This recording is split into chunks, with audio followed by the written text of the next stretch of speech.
다음은 대담입니다. 잘 듣고 물음에 답하십시오. 2번 읽겠습니다.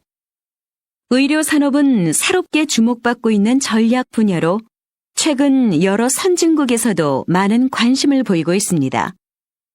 우리나라도 앞으로 이에 대해 많은 관심을 가져야 할 텐데요. 우리나라의 의료 산업 현황은 어떻습니까, 박사님? 의사의 국제 경쟁력은 중상위권이지만 의료 서비스 산업의 경쟁력은 다른 국가들에 비해 상당히 낮은 위치에 있습니다. 의료 서비스 산업의 경쟁력이 낮은 이유는 현행 법규에서 의료 산업이 비영리 산업으로 되어 있어서 투자를 적극적으로 하지 않기 때문입니다. 투자가 활발해져야 의료관광, 요양 같은 의료 서비스 산업을 육성할 수 있는데 말이죠.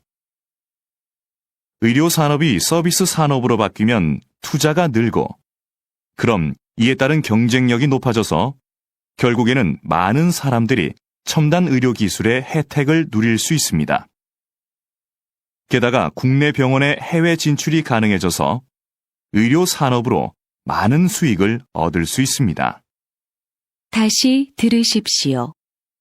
의료 산업은 새롭게 주목받고 있는 전략 분야로 최근 여러 선진국에서도 많은 관심을 보이고 있습니다. 우리나라도 앞으로 이에 대해 많은 관심을 가져야 할 텐데요. 우리나라의 의료 산업 현황은 어떻습니까, 박사님? 의사의 국제 경쟁력은 중상위권이지만 의료 서비스 산업의 경쟁력은 다른 국가들에 비해 상당히 낮은 위치에 있습니다. 의료 서비스 산업의 경쟁력이 낮은 이유는 현행 법규에서 의료 산업이 비영리 산업으로 되어 있어서 투자를 적극적으로 하지 않기 때문입니다. 투자가 활발해져야 의료관광, 요양 같은 의료 서비스 산업을 육성할 수 있는데 말이죠. 의료 산업이 서비스 산업으로 바뀌면 투자가 늘고, 그럼 이에 따른 경쟁력이 높아져서 결국에는 많은 사람들이 첨단 의료 기술의 혜택을 누릴 수 있습니다.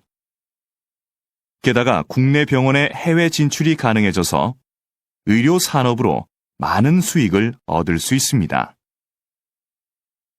47번.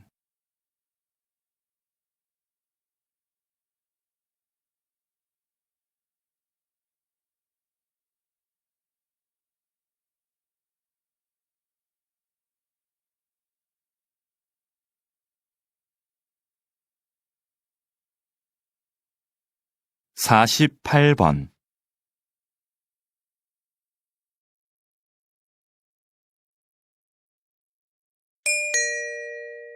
다음은 대담입니다. 잘 듣고 물음에 답하십시오. 2번 읽겠습니다. 고서적하면 흔히 오래되고 뭔가 내용도 어려울 것 같은 옛 문헌들을 떠올리는데요. 박사님은 고서적 중에서도 일상적인 내용의 책들을 주로 연구해 오셨습니다. 왜 그런 책에 관심을 가지시는지, 또 그것을 연구하는 일이 현대에 어떤 의미가 있는지 궁금합니다.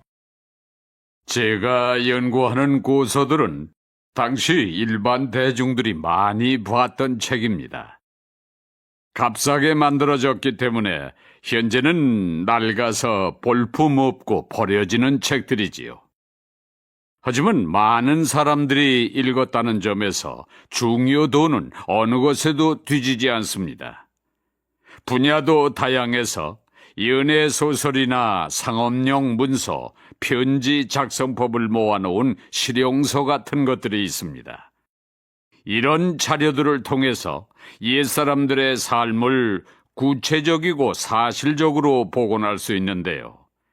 이것은 고서 연구뿐만 아니라 역사 연구라는 큰 틀에 있어서도 아주 기묘한 부분이라고 생각합니다.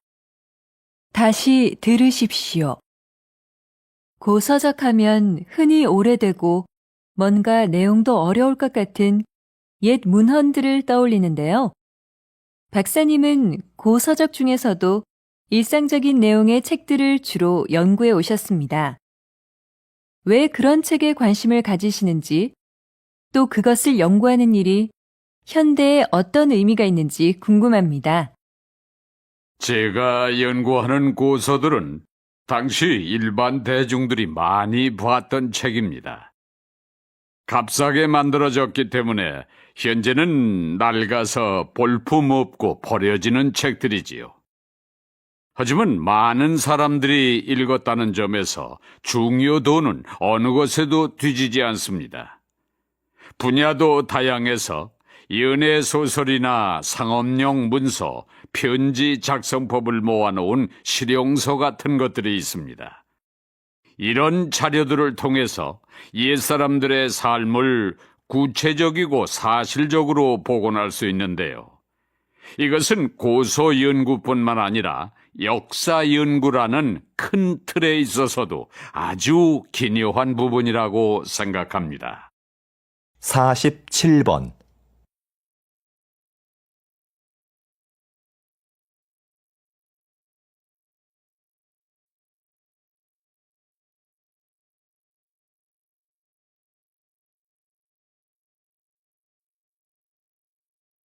(48번)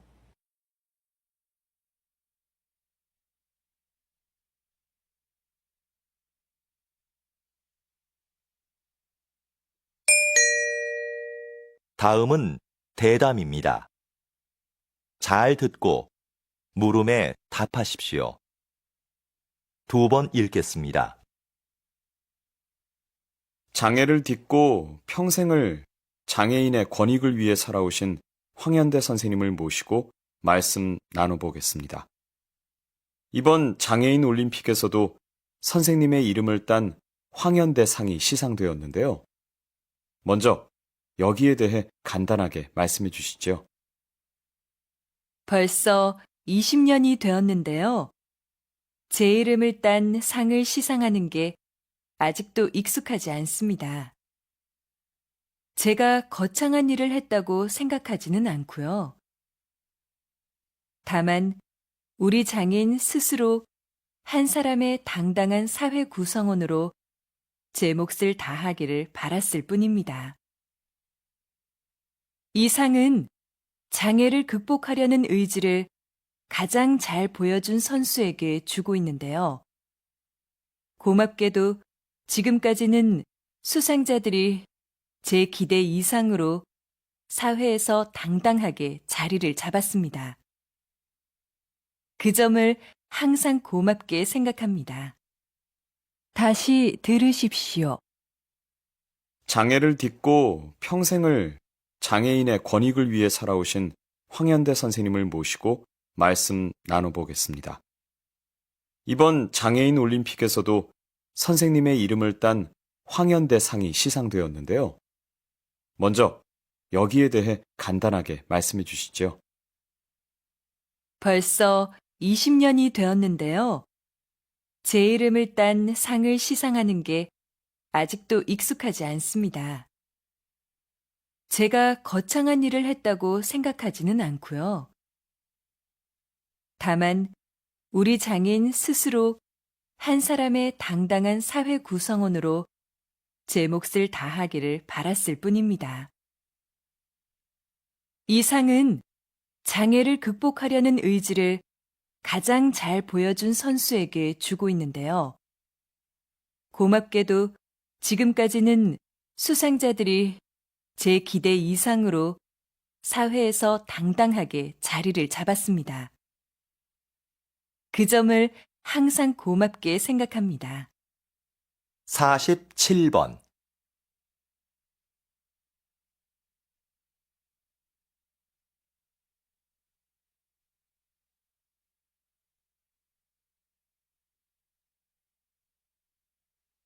(48번)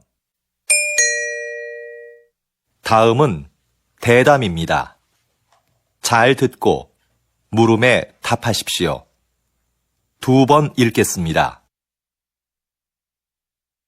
우리 시가 그동안 성공적으로 치렀던 다양한 국제 행사는 지역 발전의 원동력이었습니다. 그 행사들을 준비하면서 풍부한 도시 기반 시설을 갖출 수 있었죠. 우리 시의 인지도도 높일 수 있었고요. 거기에다 이번 국제 박람회까지 개최하게 된다면 우리 시는 세계적인 도시로 우뚝 설 수 있을 텐데요. 어떻게 하면 우리 시가 박람회 개최 도시로 선정될 수 있을까요? 박람회를 유치하기 위해서는 기존과 다른 목적을 설정해야 한다고 봅니다. 과거에는 박람회의 목적을 기반 시설 확충이나 도시 홍보에 두었는데요. 이제는 박람회가 소통과 축제의 장이 되도록 해야 합니다. 초창기의 박람회는 모두가 즐길 수 있는 하나의 재미있는 축제였어요. 다시 초기 박람회의 의미를 찾아야 합니다. 그러기 위해서는 먼저 모두가 공감하고 참여할 수 있는 방안을 모색해야겠지요. 다시 들으십시오. 우리 시가 그동안 성공적으로 치렀던 다양한 국제 행사는 지역 발전의 원동력이었습니다. 그 행사들을 준비하면서 풍부한 도시 기반 시설을 갖출 수 있었죠.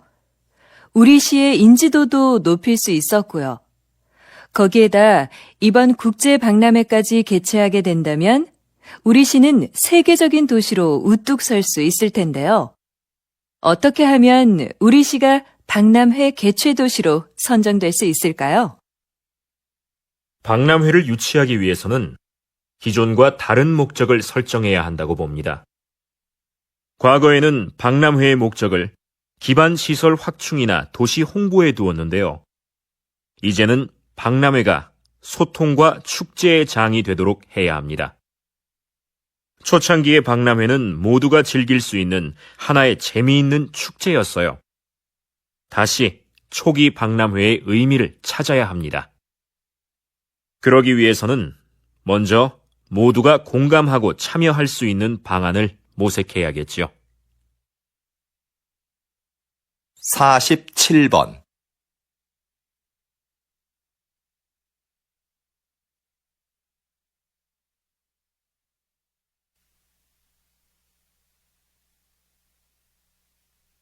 (48번)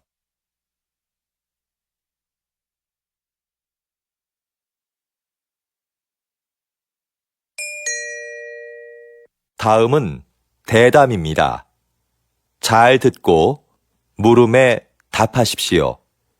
2번 읽겠습니다. 전통 공예를 발전시키기 위해서 전승자들을 육성하고 보호하는 새로운 정책이 필요하다는 의견이 많은데요. 어떻게 생각하십니까?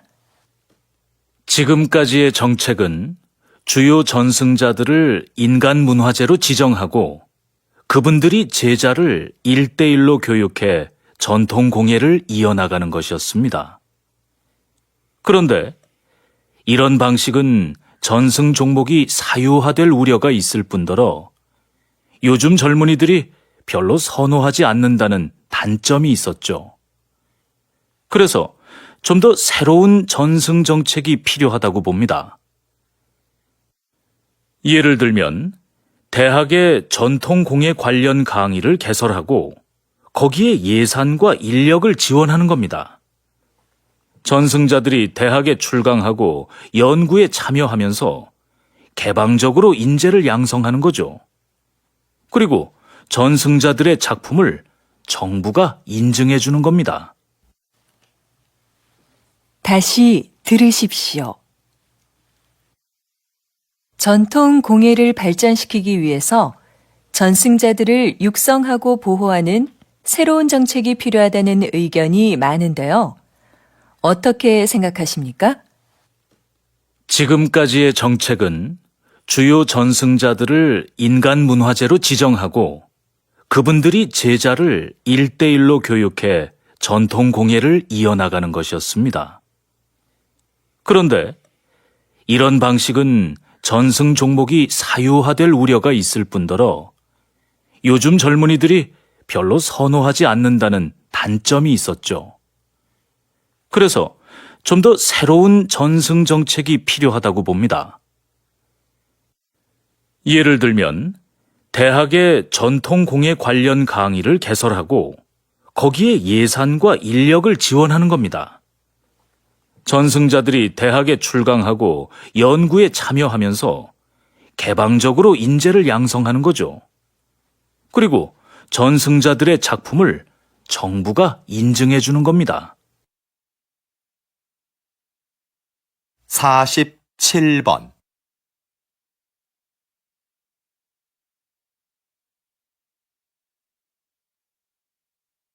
48번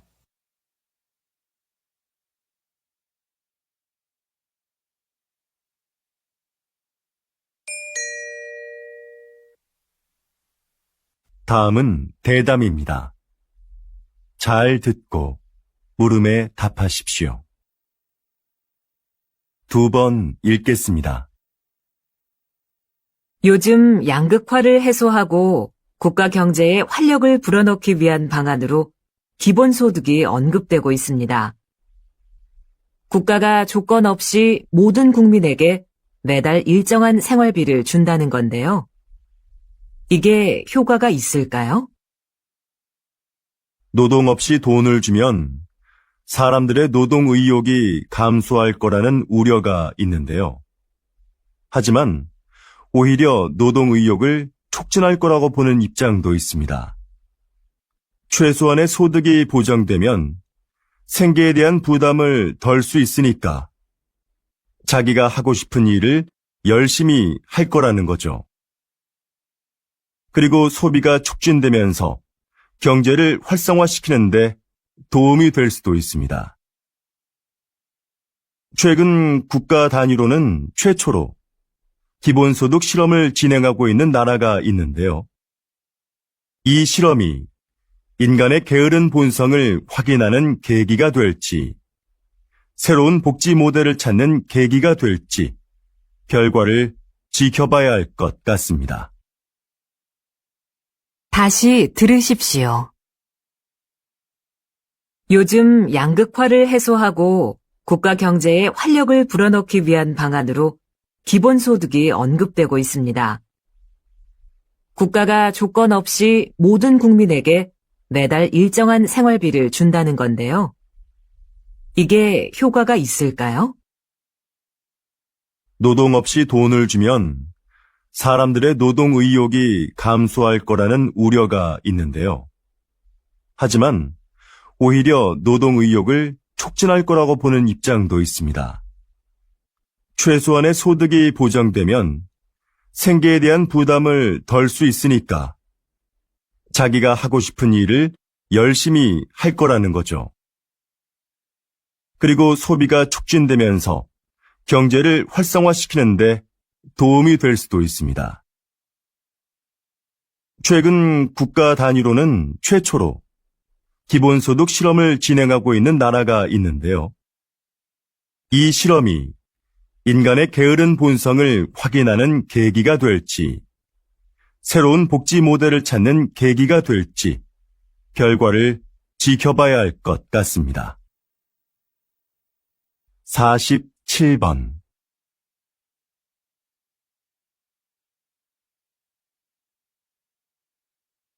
48번 다음은 대담입니다. 잘 듣고 물음에 답하십시오. 2번 읽겠습니다. 인구 문제 해결을 위해 적정 인구부터 논의해야 한다는 것이군요. 네. 적정 인구란 사회의 규모와 경제적인 면에서 가장 바람직한 인구 수준을 말하는데요. 적정 인구 규모가 정해져야 그에 따른 인구 대책을 세울 수 있게 됩니다. 적정 인구는 일반적으로 사람들이 소비하는 자원의 요구량 또는 자원 생산에 필요한 땅 면적을 고려해 계산하는데요. 어떤 삶의 질과 방식으로 사느냐에 따라 요구되는 자원이 다르기 때문에 나라마다 적정 인구의 판정 기준에 차이가 있습니다. 따라서 적정 인구를 계산할 때는 국민들의 삶의 질도 함께 고려해야 합니다. 다시 들으십시오. 인구 문제 해결을 위해 적정 인구부터 논의해야 한다는 것이군요. 네. 적정 인구란 사회의 규모와 경제적인 면에서 가장 바람직한 인구 수준을 말하는데요. 적정 인구 규모가 정해져야 그에 따른 인구 대책을 세울 수 있게 됩니다. 적정 인구는 일반적으로 사람들이 소비하는 자원의 요구량 또는 자원 생산에 필요한 땅 면적을 고려해 계산하는데요. 어떤 삶의 질과 방식으로 사느냐에 따라 요구되는 자원이 다르기 때문에 나라마다 적정 인구의 판정 기준에 차이가 있습니다. 따라서 적정 인구를 계산할 때는 국민들의 삶의 질도 함께 고려해야 합니다. 47번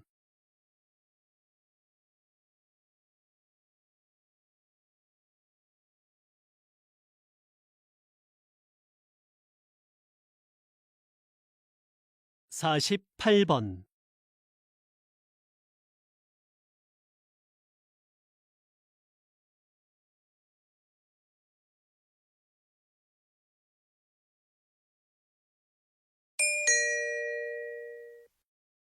다음은 대담입니다. 잘 듣고 물음에 답하십시오. 2번 읽겠습니다. 국가 지점 번호라. 저는 좀 생소한데요. 이미 시행 중인 제도라고요? 네. 국가 지점번호 제도는 조난이 발생했을 때 그 위치를 정확하게 알 수 있도록 지역마다 번호를 부여하고 표지판을 설치하는 것입니다. 이 제도는 2013년부터 신속한 구조를 목적으로 시행이 되었는데요. 아직까지도 표지판이 설치되지 않은 지역이 많고 잘 알려지지도 않았습니다. 이는 실제 수행을 담당해야 할 지방자치단체들이 업무의 책임을 분명히 하지 않고 예산 부족을 핑계로 설치를 미루고 있기 때문인데요. 국민들의 안전과도 밀접한 관계가 있는 만큼 시행을 위한 각 지방자치단체들의 적극적인 노력이 있어야 하겠습니다. 다시 들으십시오. 국가 지점 번호라. 저는 좀 생소한데요. 이미 시행 중인 제도라고요? 네. 국가 지점번호 제도는 조난이 발생했을 때 그 위치를 정확하게 알 수 있도록 지역마다 번호를 부여하고 표지판을 설치하는 것입니다. 이 제도는 2013년부터 신속한 구조를 목적으로 시행이 되었는데요. 아직까지도 표지판이 설치되지 않은 지역이 많고 잘 알려지지도 않았습니다. 이는 실제 수행을 담당해야 할 지방자치단체들이 업무의 책임을 분명히 하지 않고 예산 부족을 핑계로 설치를 미루고 있기 때문인데요. 국민들의 안전과도 밀접한 관계가 있는 만큼 시행을 위한 각 지방자치단체들의 적극적인 노력이 있어야 하겠습니다. 47번